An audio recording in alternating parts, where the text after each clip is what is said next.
সম্মিলিত ইসলামী ব্যাংকে আমানতকারীদের মুনাফা না কাটার ঘোষণাকে সময়োপযোগী সিদ্ধান্ত বলে মনে করছেন বিশ্লেষকরা। তাদের মতে আরও আগেই এমন সিদ্ধান্ত নিলে ব্যাংক খাতে অস্থিরতা অনেকটাই কমে আসত। তবে মুনাফাসহ মূল অর্থ কবে ফেরত পাবেন তার রোডম্যাপ না থাকায় হতাশা কাটছে না গ্রাহকের। দুর্দশাগ্রস্ত শরিয়াহ ভিত্তিক 5টি ব্যাংক একীভূত করে পুনরুদ্ধারের চেষ্টা করছে কেন্দ্রীয় ব্যাংক। গঠন করা হয়েছে সম্মিলিত ইসলামী ব্যাংক। তবে ফরেনসিক অডিটে আর্থিক অসঙ্গতি ধরা পড়লে ব্যাংকের ক্ষতি পোষাতে গ্রাহকের মুনাফা কেটে নেওয়ার সিদ্ধান্ত নেয় কেন্দ্রীয় ব্যাংক, যা হেয়ার কাট নামে পরিচিত।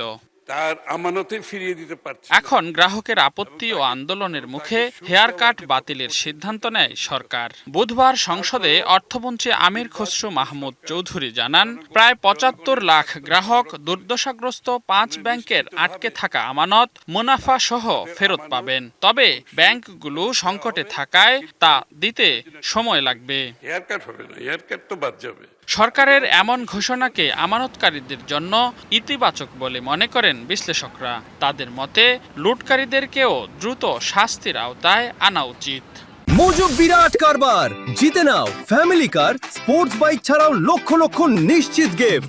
ইন্টারেস্ট বা মুনাফা সেটা পাবে, এবং যারা লুট করেছে তাদের এগেইনস্টে 30 ব্যাংকস আপনার 9টা ল ফার্মকে অ্যাপয়েন্ট করেছে, no win no fee basis, এবং তাদের এগেইনস্টে এই মানি লন্ডারিং যেটা হয়েছে সেই টাকাটা কিভাবে পুনরুদ্ধার করা যায় সে ব্যাপারে তারা কাজ করছে।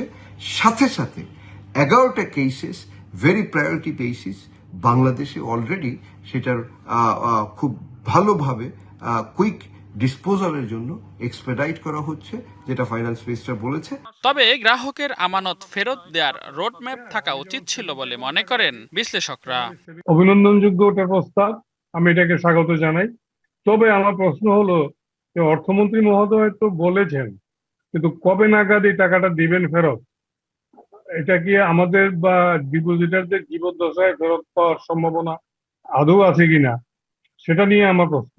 দ্রুত সময়ে আমানত ফেরত দিতে সম্মিলিত ইসলামী ব্যাংকের কার্যক্রমে গতি আনার তাগিদ দেন সংশ্লিষ্টরা।